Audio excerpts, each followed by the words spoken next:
Good morning बच्चों। बच्चों आज हम लोग लेक्चर 6 हमारे जो कॉम्बिनेशन ऑफ चैप्टर था उस कॉम्बिनेशन ऑफ चैप्टर के 6 नंबर लेक्चर जो है आज पढ़ेंगे। कॉम्बिनेशन ऑफ लेक्चर कौन सा चैप्टर का है ना, atom molecules and structure of atom को मैंने कंबाइन करके सिस्टमेटिक ऑर्डर में जो मैंने लेक्चर के हिसाब से बांटा था वो आज ये लास्ट लेक्चर है, लेक्चर 6 है। अब जो लेक्चर 6 है उसका नाम है मॉडल ऑफ एटम। मैंने चैप्टर को स्ट्रक्चर ऑफ एटम लिख दिया, पहले एटम एंड मॉलिक्यूल करता था तो atom molecule structure of atom दोनों को मिला के मैंने 6 लेक्चर बनाया। तो ये मॉडल ऑफ एटम्स इसका टॉपिक का नाम है। बेटा मॉडल ऑफ एटम्स क्या है, मैंने चैप्टर जो एटम एंड मॉलिक्यूल का पार्ट है मॉडल ऑफ एटम में डाल्टन्स एटम की थ्योरी रखा। ठीक है, डाल्टन्स एटॉमिक मॉडल और थ्योरी जो भी रखें। उसके बाद थॉमसन एटॉमिक मॉडल, फिर Rutherford atomic model and Bohr's atomic model last में रखा, ताकि पूरे मॉडल हमें एक साथ पढ़ पाए।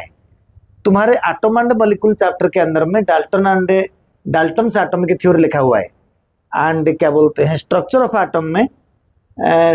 एटम में आपका Thomson atomic model, Rutherford atomic model and Bohr atomic model रखा हुआ है।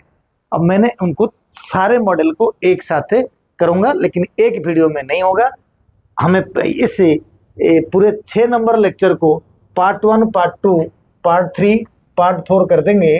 तो इसको जब हमें कहेंगे कि ये बन जाएगा हमारा पार्ट 1, यानी ये पार्ट 1 के अंदर में हमने इतना पढ़ेंगे डाल्टन्स एटम की थ्योरी। फिर पार्ट 2, पार्ट 3, पार्ट 4 इसको कर देंगे, डिटेल से पढ़ेंगे। 9th से हिसाब से आपको थोड़ा बहुत एक्स्ट्रा मिल जाएगा एंड 11th के हिसाब से भी थोड़ा बहुत कवर आपका हो जाएगा। तो दूसरा अभी हमें अगर ये टॉपिक को देखेंगे पार्ट 1 यानी डाल्टन्स एटॉमिक की थ्योरी, हम जाएंगे इस पार्ट 1 लेक्चर 6 डाल्टन्स एटॉमिक की थ्योरी के पास। अब बेटे डाल्टन्स एटॉमिक की थ्योरी जब पढ़ेंगे, मैंने शुरू से कुछ टॉपिक ही पहले से पढ़ा रखा हूँ। तो जो टॉपिक में मैंने ये बोला atom is a smallest particle of an element, atom is a smallest particle of an element which may or may not have a free or independent existence. That means some atoms are exist in free state and some other atoms are not exist in free state. Some atoms like helium, neon, argon, krypton and xenon, these are inert gases. These gases are present in atmosphere in a atomic form, अकेले रहते हैं। But remaining atoms are never exist in a atomic forms. They are combined with some other specific atoms to form a compound. That is why the definition of atom was atom is the smallest particle of a matter which may or may not have a free or independent existence. Okay, but यहाँ पर ये जो atom is a smallest particle of the any matter, इसी atom का discovery, इस atom का जो coined जो नामकरण करा था ये जॉन डाल्टन ने करा था। ही was a British scientist, he was a British chemist. वो केमिस्ट्री है, जो केमिस्ट्री को स्टडी करता है वो केमिस्ट्री बोलते हैं। He was a British chemistry and he coined the term atom and also called atom is indivisible particle. Why ना, because in Greek word atom means the substances which cannot be divide. That is why the term atom was mentioned by the Dalton. Still research is going on this matter and हो सकता है कि future में इसके बारे में और details भी आ जाएगा। एटम्स का जो फिलोसॉफी अभी भी कई साइंटिस्ट ने एक्सेप्ट नहीं करते हैं, लेकिन हमारे पास अभी तक नॉलेज इतना ही है कि हमें डाल्टन्स एटम की थ्योरी को एक्सेप्ट करेंगे, पढ़ेंगे। क्या कहा था डाल्टन ना, atom is a indivisible particle. Indivisible means atom. Atom is a indivisible particle. He was a Greek, he was a British chemistry, and his atomic model actually based on the laws of chemical combination. But laws of chemical combination मैंने 5 number lecture में पढ़ा दिया था। 5 number lecture में जो मैं laws of chemical combination पढ़ाया था वो एटम मॉलिक्यूल का हिस्सा है, लेकिन मैं तो दोनों पढ़ा रहा हूँ। तो लॉज ऑफ कॉम्बिनेशन में तुम्हारे सिलेबस में 2 था। एक लॉ का नाम था laws of conservation of mass, दूसरा लॉ का नाम था लॉज ऑफ डेफिनेटिव प्रोपोर्शन, ये दो लॉ है। तीसरा नाम था लॉ ऑफ मल्टीपल प्रोपोर्शन, चौथा नाम था लॉ ऑफ रेसिप्रोकल प्रोपोर्शन। तो ये दोनों जिसका इंटरेस्ट है वो पढ़ सकता है। मैंने तीन तो बता ही दिया, चौथा नहीं बताया, वो जब 11वीं के लिए रिकॉर्डिंग करूंगा तब बताऊंगा। अब तुमको तीन एटलीस्ट बता दिया। मेरा ये कहने का मतलब आपने दो पढ़ो। तो ये जो सवाल होता है कि डाल्टन्स एटॉमिक की थ्योरी के अंदर में कि डाल्टन्स एटॉमिक की theory was based on the laws of chemical combination. क्या है लॉज ऑफ केमिकल कॉम्बिनेशन? ना दो लॉ है तुम्हारे लिए। कौन सा दो लॉ है? ना तुम्हारे लिए जो दो लॉ है लॉज ऑफ केमिकल कॉम्बिनेशन में, law of conservation of mass and law of constant proportion और डेफिनेट प्रोपोर्शन उसी का नाम है। अब सवाल यही होता है कि कौन है, मतलब Dalton's atomic theory and law of chemical conservation of mass and law of definite proportion, how it is related. क्योंकि अभी हम यही समझ रहे हैं कि Dalton's atomic theory was based upon the law of chemical combination, दोनों लॉ के ऊपर बेस्ड है। यानी डाल्टन्स के जो atomic theory, 5 atomic theory book में 6 हैं, मैंने 2 पोस्टुलेट को जोड़ दिया, वो जोड़ना जस्टिफाइड है। तो मेरा ये कहने का मतलब है कि कौन सा लॉ है, कौन सा स्टेटमेंट पोस्टुलेट है जो लॉज ऑफ केमिकल कॉम्बिनेशन को मानता है। सबसे पहले लॉज ऑफ केमिकल कॉम्बिनेशन का 2 लॉ पढ़ेंगे। कौन सा लॉ? ना मैंने पढ़ा चुका हूँ, ओरली बोलता हूँ। क्या नाम? पहला लॉ ऑफ कंजर्वेशन ऑफ मास। क्या कहता है? ना लॉ ऑफ कंजर्वेशन ऑफ मास कहता है मास neither created nor destroyed in a chemical reaction, only it can be transferred from one compound to another compound। इसका समरी निचोड़ के यही आता है कि अगर मास क्रिएट नहीं होता है, डिस्ट्रॉय नहीं होता है, तो इसका बेसिक मीनिंग है कि एटम भी क्रिएट नहीं होता है, एटम भी डिस्ट्रॉय नहीं होता है। तो ये पोस्टुलेट डाल्टन ने रखा था अपना 2 नंबर पोस्टुलेट में, मेरे पास रखा हुआ है 2 नंबर पोस्टुलेट में। उन्होंने क्या बोला था? एंटोनी लावोसियर ने बोला था कि mass neither created nor destroyed in a chemical reaction, it was a conservation of mass. यानी total mass of reactant should be equal to total mass of the product. यानी along with the mass atoms are also not created nor destroyed। जितना input उतना output, reactant में जितना डालेंगे product उतना बनेगा। ये बात कहा था लावोसियर ने in their first law, that is called law of conservation of mass. Same postulate से डिराइव करके डाल्टन ने उसी पोस्टुलेट को रिपीट करा कि जो एटम है, एटम जो है वो इंडिविजिबल तो है, लेकिन एटम जो इंडिविजुअल है उस एटम्स को हम ना क्रिएट कर पाएंगे ना डिस्ट्रॉय कर पाएंगे।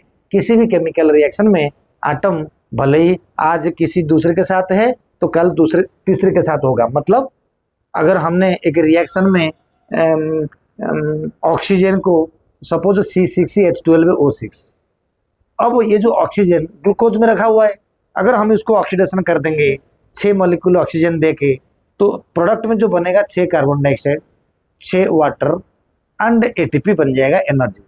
तो यानी ऑक्सीजन जब ग्लूकोज में लगा हुआ था, अब जाके कार्बन डाइऑक्साइड वाटर में चला गया, तो है तो वही ऑक्सीजन, लेकिन था किसी और के साथ है, चला गया किसी और के साथ है प्रोडक्ट में।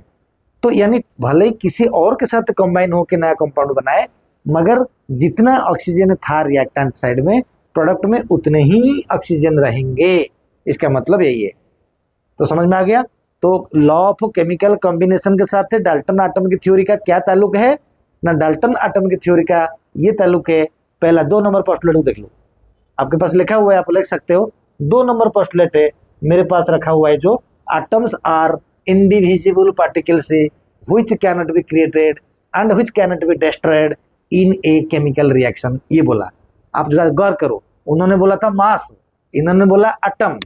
What is the meaning? इन्होंने एटम बोला, लेकिन तुम्हारा क्वेश्चन क्या कह रहा है? क्वेश्चन कह रहा है कि ऐसा कौन सा पोस्टुलेट डाल्टन का है जो लॉज ऑफ केमिकल कॉम्बिनेशन से या laws of conservation of mass से डिराइव हुआ है। तो यानी डाल्टन, जहां पर लावोसियर ने मास के बारे में बोला था नॉट क्रिएटेड नॉट डिस्ट्रॉयड, तो वही बात को डाल्टन ने बोला कि atom neither created not destroyed in a chemical reaction. तो यानी डिराइव हुआ है, उनका मास की जगह पे इन्होंने एटम लिखा, जो लिखा सही लिखा। तो यही है 2 नंबर पोस्टुलेट हमारी जो मैं कह रहा हूँ। और कौन सा ना, लावोइसियर के अलावा जोसेफ प्रोस्ट, उन्होंने बोला था law of definite proportion in a chemical combination में, second law, law of definite proportion. तो डाल्टन कैसे लिया लॉ ऑफ डेफिनाइट प्रोपोर्शन को, ना डाल्टन भी लिया, एस लिया। डाल्टन ने क्या कर दिया, 4 नंबर पोस्टुलेट देख लो डाल्टन का, कि atoms combine in a small whole numbers to form a compound, कह दिया ना, atoms combine in a small whole number. मैं इसको अगर मेरी भाषा में कहूँ, simplest whole number to form a compound. इन्होंने बोला स्मॉल, अगर मैं कहूँगा सिंपलेस्ट है, वो सेंटेंस ज़्यादा करेक्ट होगा, ज़्यादा करेक्ट होगा। क्योंकि हमें कहीं पर भी अगर के कंपाउंड अगर हम लेते हैं बच्चे, मान लीजिए मैं कहूँगा कि H2SO4, क्या मैं ऐसे कह सकता हूँ क्या, 2 को 5 में कर दूंगा 10, एस को 5 में कर दूंगा 5 है, वो 4 को 5 में कर दूंगा 20 ही, क्या ऐसा स्ट्रक्चर सही है? होल नंबर तो ठीक है, लेकिन स्मॉल का मतलब सिंपलेस्ट, अगर उसको सिंपलेस्ट कर देंगे तो यही आएगा कंपाउंड। तो this is actually H2SO4 compound के अंदर में।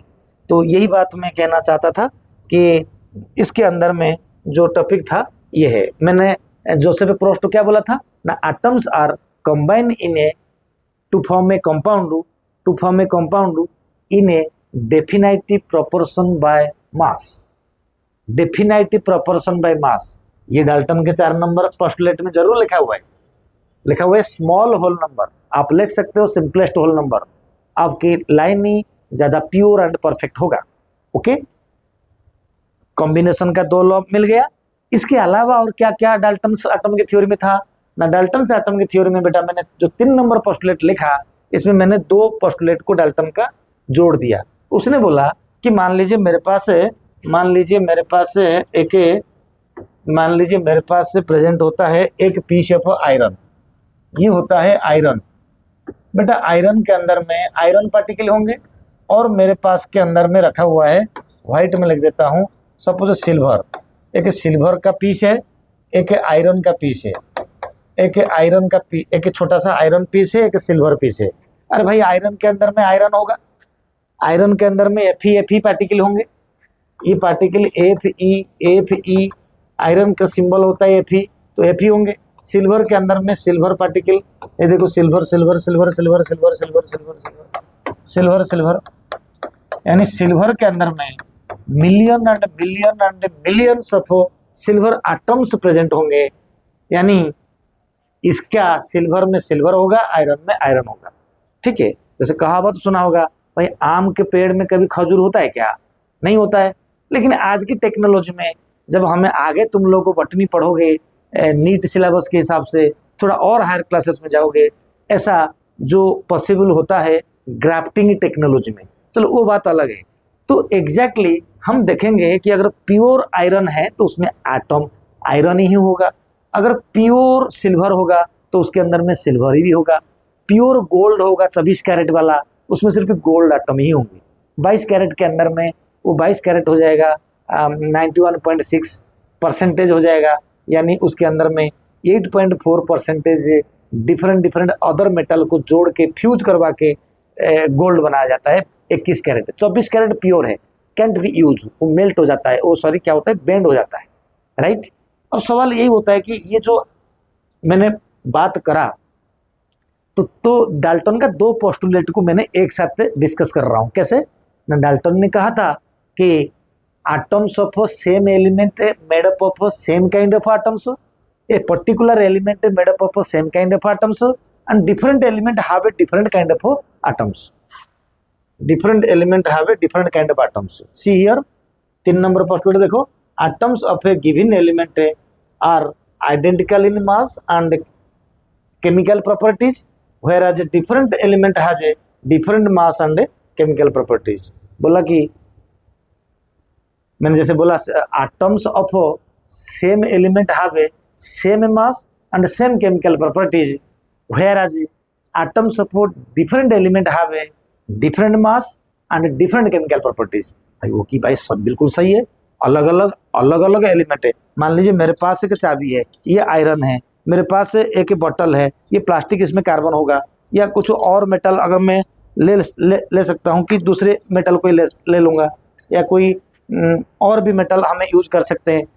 मान लो एक होता है गोल्ड, एक होता है सिल्वर, तो गोल्ड में गोल्ड आटम होगा, उसका मास अलग होगा। सिल्वर में सिल्वर का ही मास होगा, उसका सिल्वर आटम होगा, मास भी अलग होगा।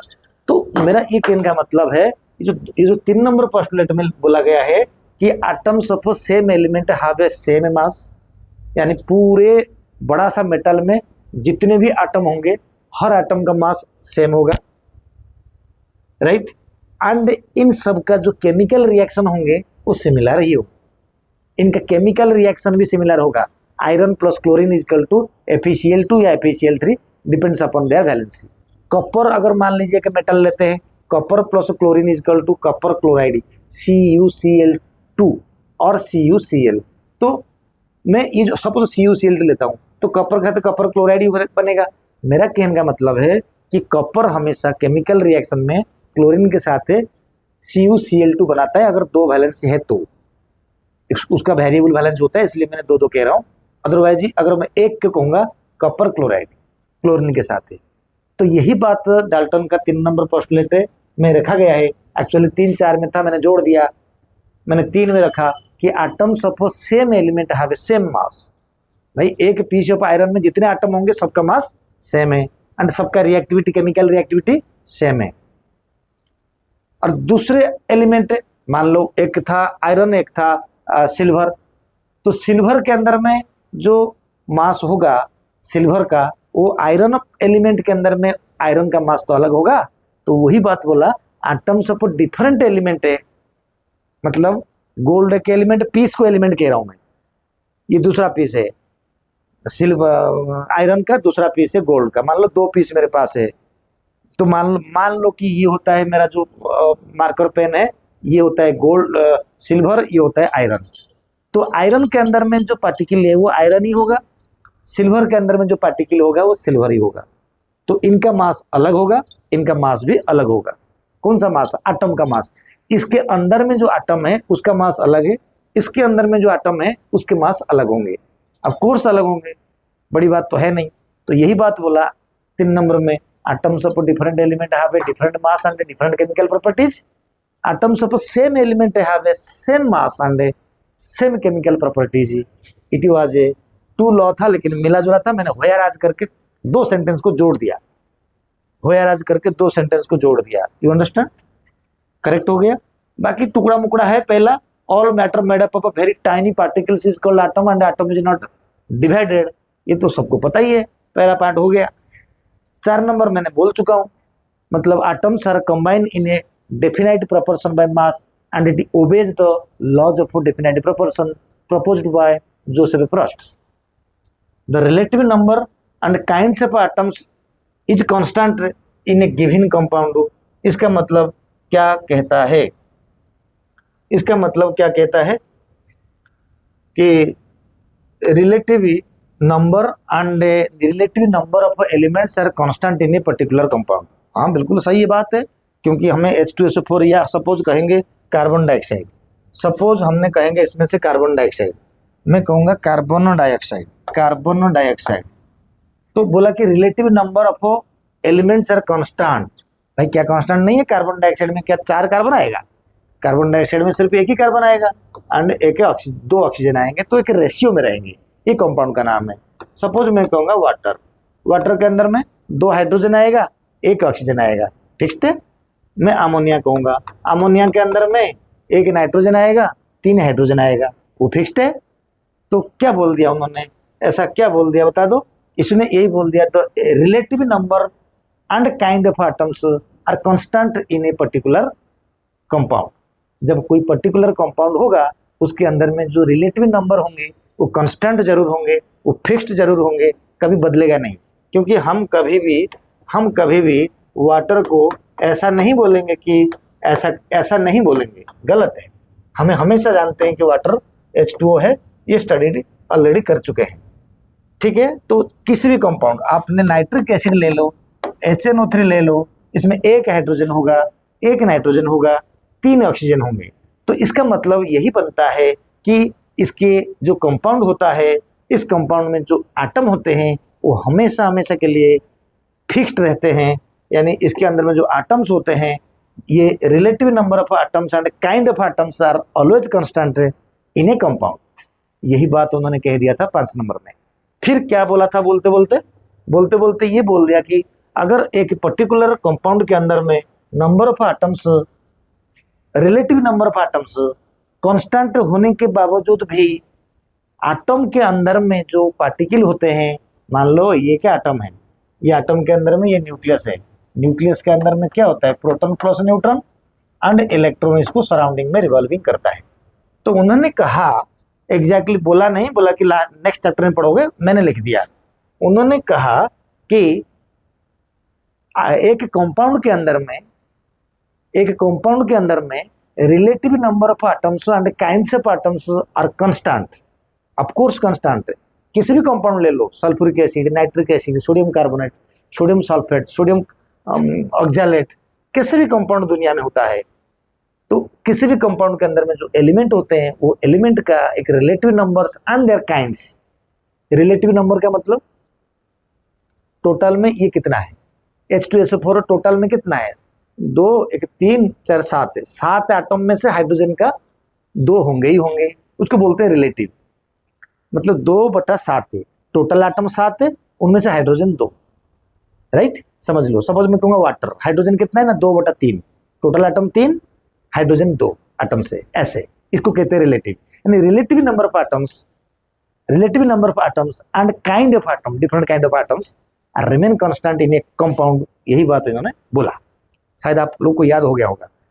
तो फिर इसमें पेंच क्या है, इसके मतलब एक कंपाउंड के अंदर में नंबर ऑफ एटम्स सेम होने के बावजूद भी एटम के अंदर में भी सब फंडामेंटल पार्टिकल है, इसके बावजूद भी एटम एक यूनिट बन के रखा हुआ है।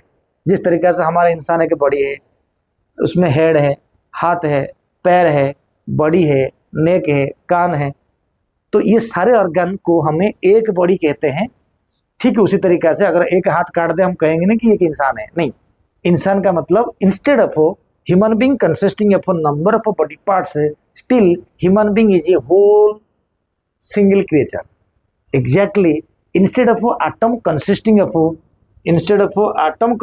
of electron, proton and neutron, still atom is a smallest whole number, smallest indivisible particle। ऐसा नहीं काट सकते हैं कि इसको ऐसे नहीं काट सकते हैं कि आधा इलेक्ट्रॉन उधर जाए आधा इधर जाए, ऐसा नहीं हो सकता। होल इलेक्ट्रॉन, प्रोटॉन, न्यूट्रॉन को कंबाइन करके एक सिंपलेस्ट फॉर्म में जो चीज है, जो स्मॉलेस्ट इंडिविजिबल पार्टिकल है, उसी का नाम एटम है। एटम का ग्रीक अर्थ होता है indivisible, that is why Dalton proposed this not divisible particles is known as atom. इस तरीका से हमने क्या कर दिया ना, डाल्टन्स एटम की थ्योरी को प्रॉपर तरीका से डिस्क्राइब करा। This is the notes for you, okay. हम अब क्लैरिटी कर देंगे जब मैंने तीसरा वीडियो बनाऊंगा, कौन सा, थॉमसन एटॉमिक मॉडल पढ़ेंगे। हम थोड़ा सा एक्स्ट्रा पढ़ेंगे, रदरफोर्ड एटॉमिक मॉडल जो पढ़ेंगे हम 9th और 11th को मर्ज करेंगे। एंड बोर मॉडल में तो बहुत है, तो इतना तुम झेल नहीं पाओगे, तो जितना 9th का है थोड़ा सा 1-2 पॉइंट एक्स्ट्रा करके हम इस टॉपिक को क्लोज करेंगे। अभी के लिए इतना ही, नेक्स्ट वीडियो के लिए देखेंगे नेक्स्ट क्लास में। तब तक के लिए बाय बाय, थैंक यू।